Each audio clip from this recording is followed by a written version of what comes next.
Ladies and gentlemen, please welcome Elon Musk. Hello. Testing 1, 2. All right.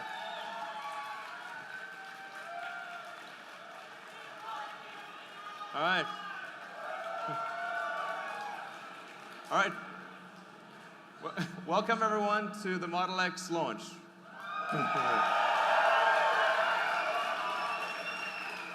So, thank you all for coming. The Tesla team has worked incredibly hard. They've done, I think, an amazing job, and I'm really looking forward to showing you the car. I want to start off just by reminding people like what the mission of Tesla is to accelerate the advent of sustainable transport.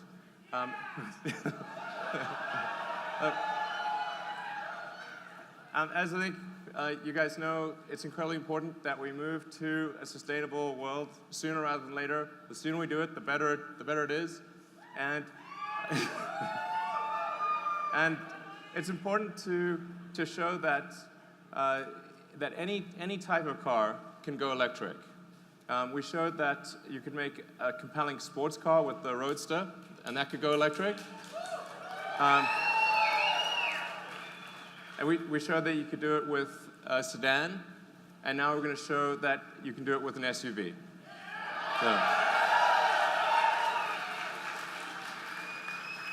So we're going to start off with what's actually most important for a car, which is safety. So if you're driving, you're carrying your friends and family around, there's really nothing that's more important than safety. So first and foremost, the car's got to keep you and the ones you love safe and protect you under any circumstance you can imagine. So.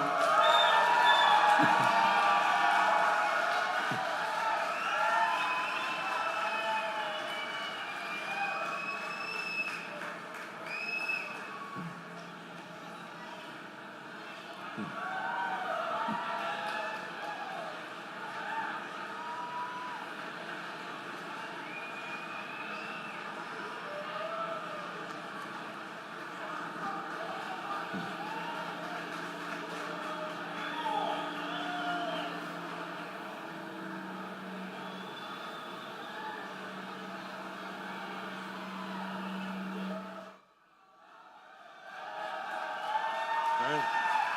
Thank you.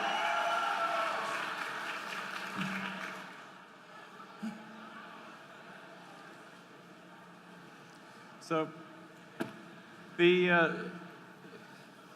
you have the Model X. I'm going to talk a lot more about the details of the car, but I'm going to start off with safety.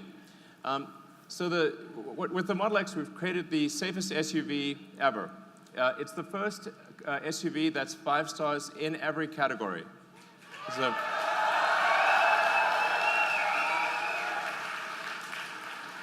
and I thought I'd just explain what does 5 stars mean, because 5 stars is not technically a statistical number. It's sort of a rough reference point. And what it actually means is it describes the probability of a serious injury in a high-speed accident.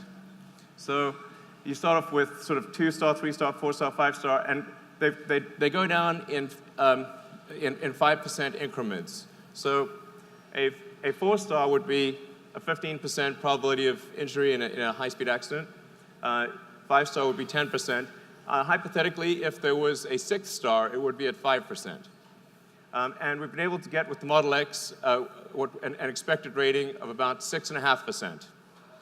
So.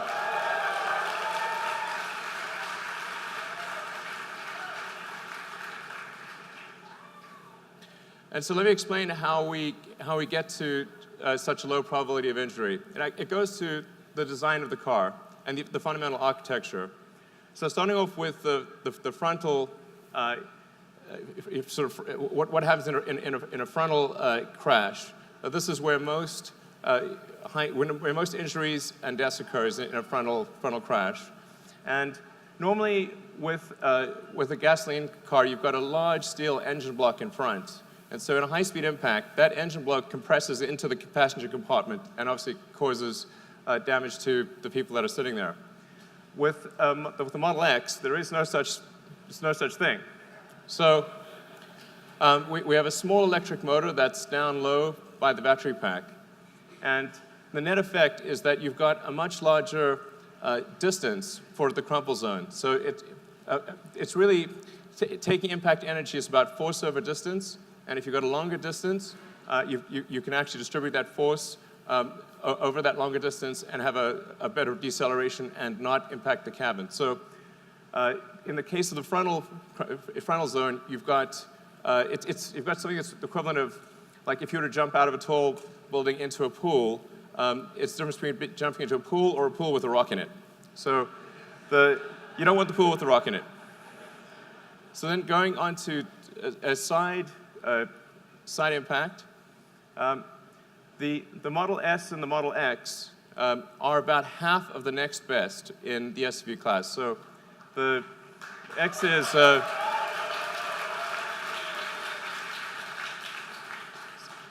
the side pole intrusion is only 215 millimeters in the Model X, and that's compared to the next best SUV, which is about double that number. And let's see what that looks like in pictures. So this is what it looks like with this is the actual side pole test for the Model X compared to the next best SUV in the world. Yeah.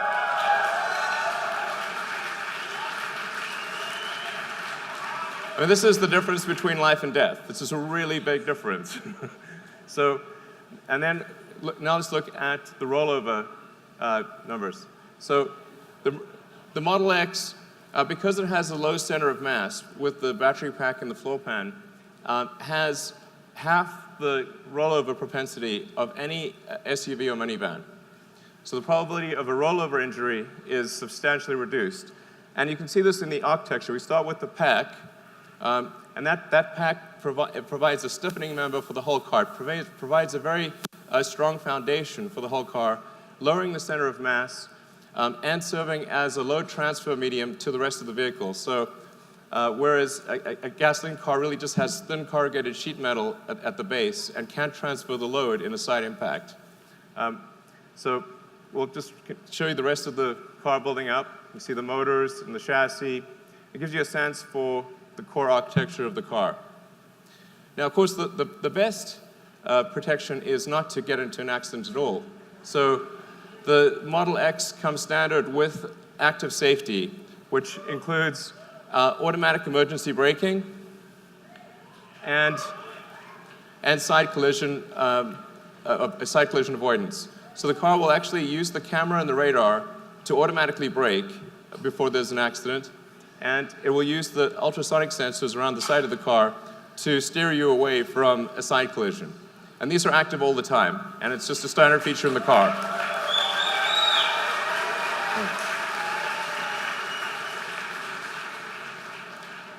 Now, the third thing, which is sort of topical, is air safety. Now, we designed the car well before recent events. So it just happens to have, there's recent events have illustrated the importance of air safety. And we have with the Model X the first true HEPA filter in a car. So why is it important to have a particulate filter? Why is it important to have a gas filter in the car? It's because this translates to a real change in life expectancy. So these are the most conservative numbers we could find on the internet, like the most conservative. They go way worse than this. This is basically the least bad thing that would happen if you lived in these cities. So, and now let's take a look at the filters themselves. I want to show you just how much of a difference this is. The top one is our primary air filter. The one on the left and the bottom is our secondary air filter. The one on the right is a normal car air filter. I think we've got some of those here. So this is what a normal car filter looks like. It's really quite small. This is the this is the primary air filter of the Model X. And this is the secondary air filter. Our secondary air filter is bigger than the primary air filter of a typical car. So and not only is it 10 times larger area, but the quality of the filter is greater. So that translates to a several hundred-fold improvement in the filtration capability. It is 300 times better at filtering bacteria, 500 times better at allergens, 700 times better at soot smog, and 800 times better at filtering viruses. And this is on a bad day. So this is the minimum passing grade when it's just operating at its worst. So, so in addition to the particle filters, we have 3 layers of active carbon. So we've got one universal adsorbent layer, that's the initial layer.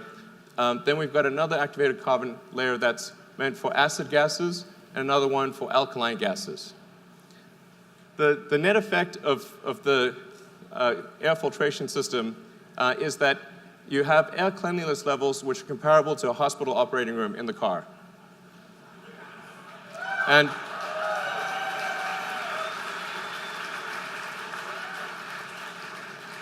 in fact, when the car is operating at its at maximum capability, so if you sort of press max capability in the car, we can't even detect any viruses or bacteria or spores. So it's like 0 come through. So if there's ever sort of a apocalyptic scenario of some kind, hypothetically, you just press the bioweapon defense mode button. This is a real button.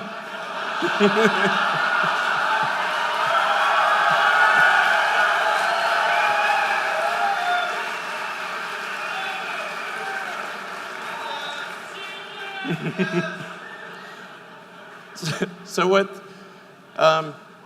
we're trying to be a leader in apocalyptic defense scenarios.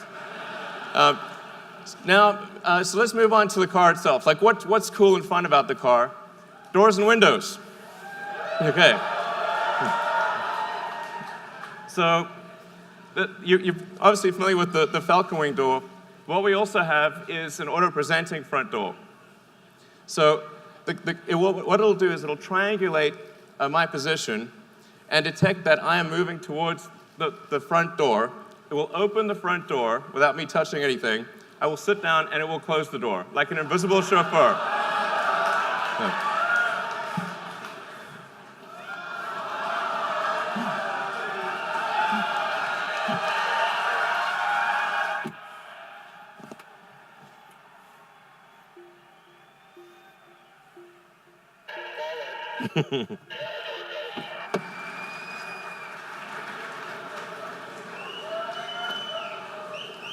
And there are a few other features that are hard to demo in this exact scenario, but something that we worked very hard on is a windshield that's a panoramic windshield. So it comes up and over and feels like a helicopter cockpit when you're driving.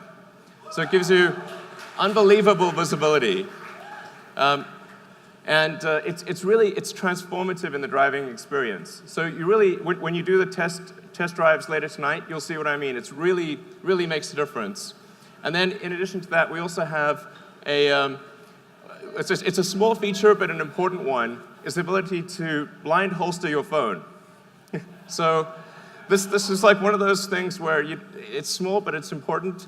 Instead of having to fiddle with a bunch of wires to plug in your phone, you can basically take it out of your pocket and blind holster it. It'll automatically fit, and there are adapters for every variant of popular phone.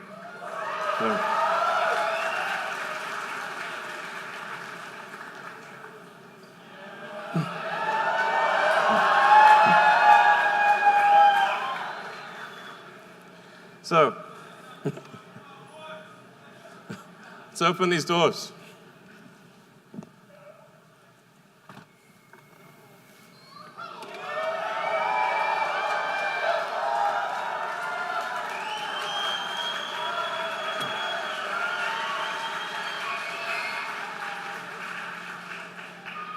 So the reason we created these doors was originally we were trying to solve a problem, which is how do you access the third row if you have child seats in the second row?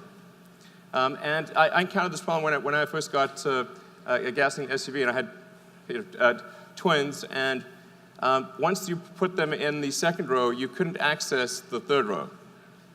So we wanted to have an opening that was big enough so that you could do that. So you could have real utility of the third row, even if you have kid seats in the second row. So you basically just press the button, the seats will go forward, and I can step directly in.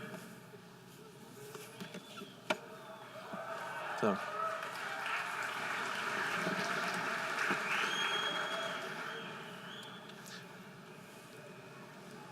It's also important that if you have, say, a child seat here, that instead of having to cantilever your kid out in front and sort of put them basically into a small hole, you can actually just stand right here. You can actually step into the car if you want, and you can just put your child down in the child seat. It makes a huge difference in terms of back strain and comfort.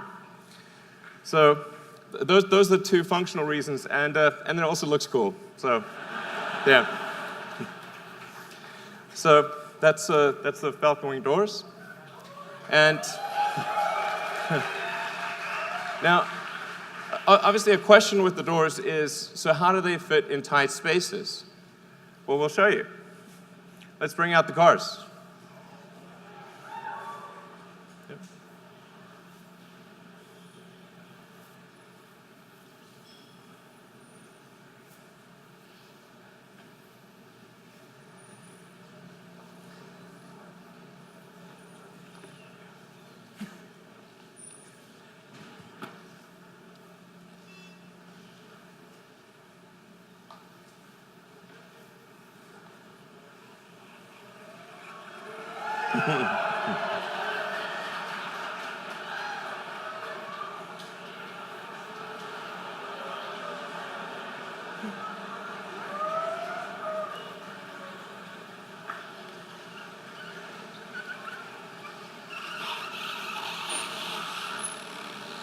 So the scenario we're going to show you here is if you've ever been in a parking lot and someone parked real close.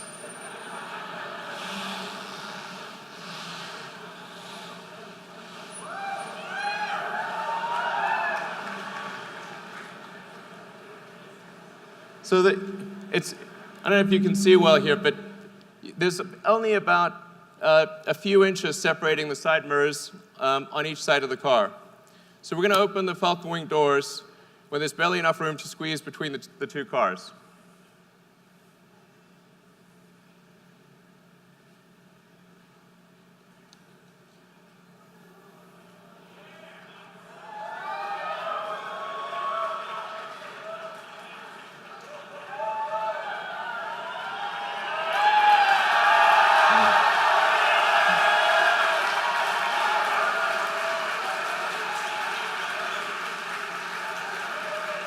So the reason it's able to do that is because, unlike a traditional gull-wing door, which is only actuated on a single hinge, the Model X Falcon Wing doors are actuated on two hinges. So it's able to move up and over instead of simply moving out in a broad arc. And moreover, if you compare it to, say, a minivan door, let's open the minivan door here. You can see that when the minivan door opens, I can't even get through that space. So let's close the minivan door.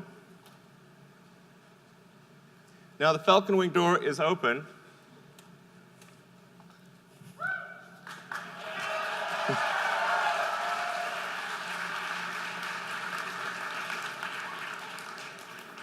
So our goal was to create an aperture that was more functional than a minivan door, and I think the team has succeeded. So I think it's the best aperture out there.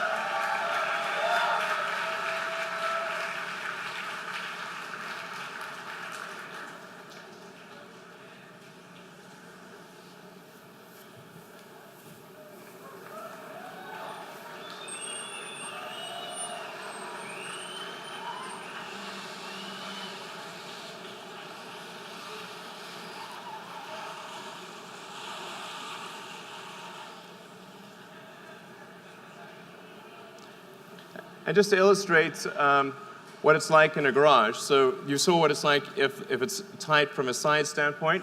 Well, what if you have a low garage? That's one of the most common questions I get about the Model X. The car actually automatically senses what the roof height is. So there are ultrasonic sensors in the roof of the car that calculate the roof height and automatically compute a new opening arc depending upon what the height of the ceiling is and what the side obstacles are.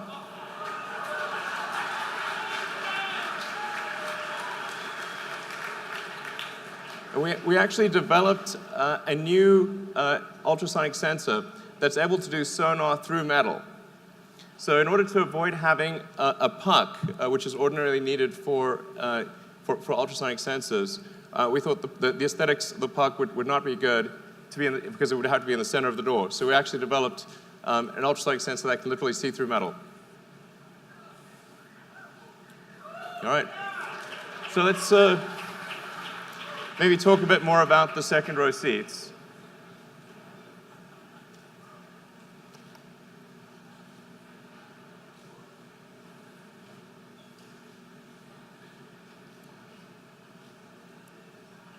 So normally second row seats in a car don't get a lot of love. So let's show you what second row seats typically look like in a car. So that's sort of what second row seats normally look like. But particularly when you open something and it's silhouetted, as it does with the Falcon Wing door, it tends to create a halo around the seat. So we put a lot of effort into creating a beautiful seat.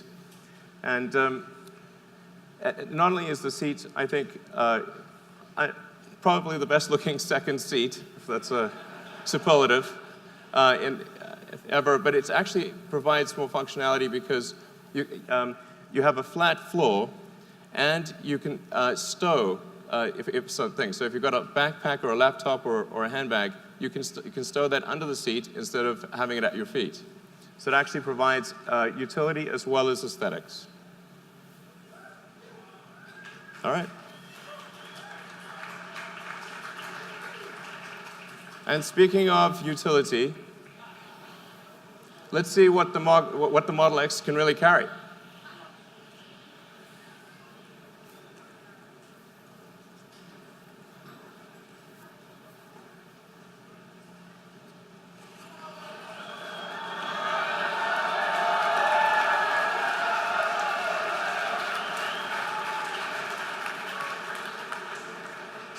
So the Model X is capable of towing 5,000 pounds.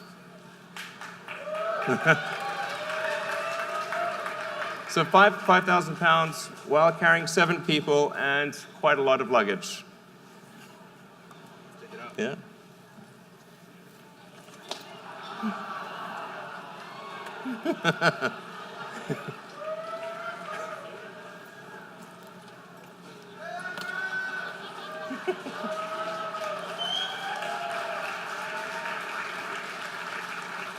And of course, let's not forget about the front.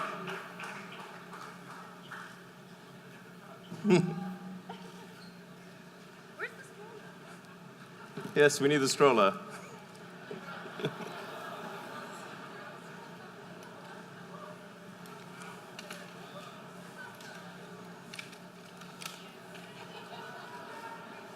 There we go. Do you want to put them in or do you want to carry them out? All right. All right.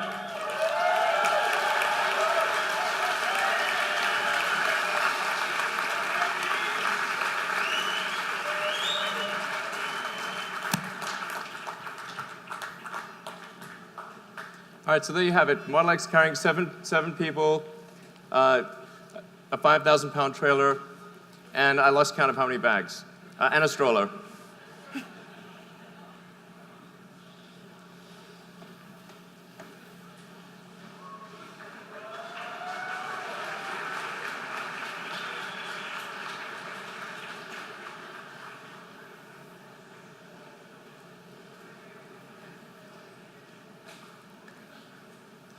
All right, so something we developed for the Model X is, like, let's say you want to carry skis, bikes, and you want to do that quickly and easily. We made an accessories hitch that can be put on by a kid in approximately 10 seconds. Thank you. I think that was more like 5 seconds. So the accessories hitch can carry up to 4 bikes or up to 6 sets of skis. And you can close the trunk and have full functionality with the rest of the car.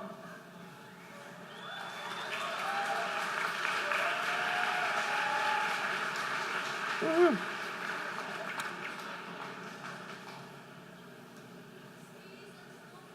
Skis and snowboards, indeed. And then the final element, of course, is performance. Even the standard version of the Model X has quite high performance. So it's got the standard version, 90D's, got 257-mile range, all-wheel drive, of course, and it gets to 60 miles an hour in 4.8 seconds. And then the P90D Ludicrous mode. I mean, this goes so fast, it's wrong. So do 0 to 60. This is an SUV, and it'll do 0 to 60 in 3.2 seconds.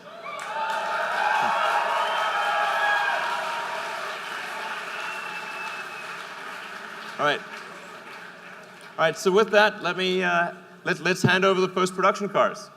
All right.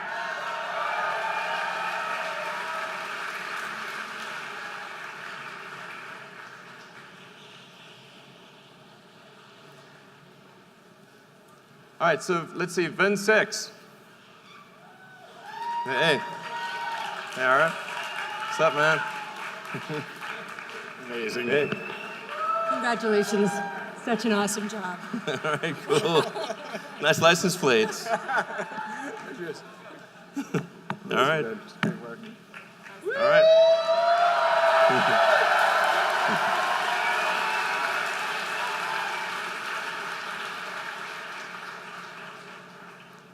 All right, it's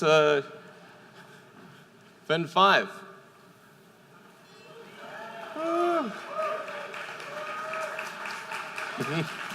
Car's coming soon. All right. Good to see you. Is you okay? Hopefully the call will be here soon.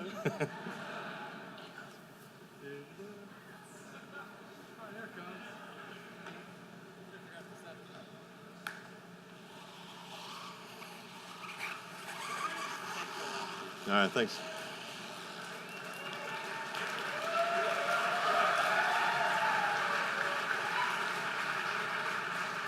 All right, and VIN 4.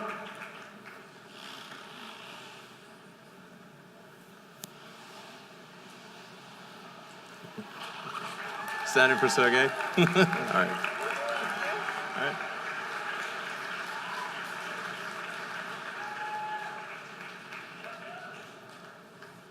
Oh, hang on, what to say. VIN 3.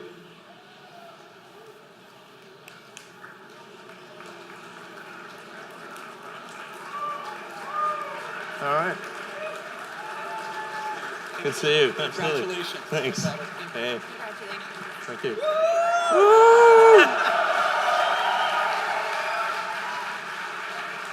All right, and VIN 2.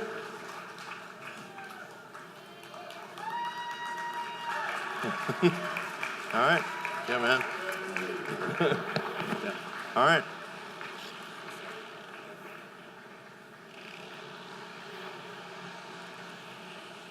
And then, let's see. Then the final one is my car, which is going to be up in a moment. And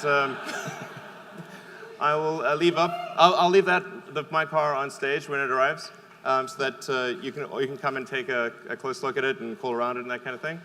And that's that. Really, I hope you have a great night. Enjoy the test drives. So, I'd like to thank you, and I'd like to thank the Tesla team who worked super hard to make this night work. All right, thanks. Have a good night.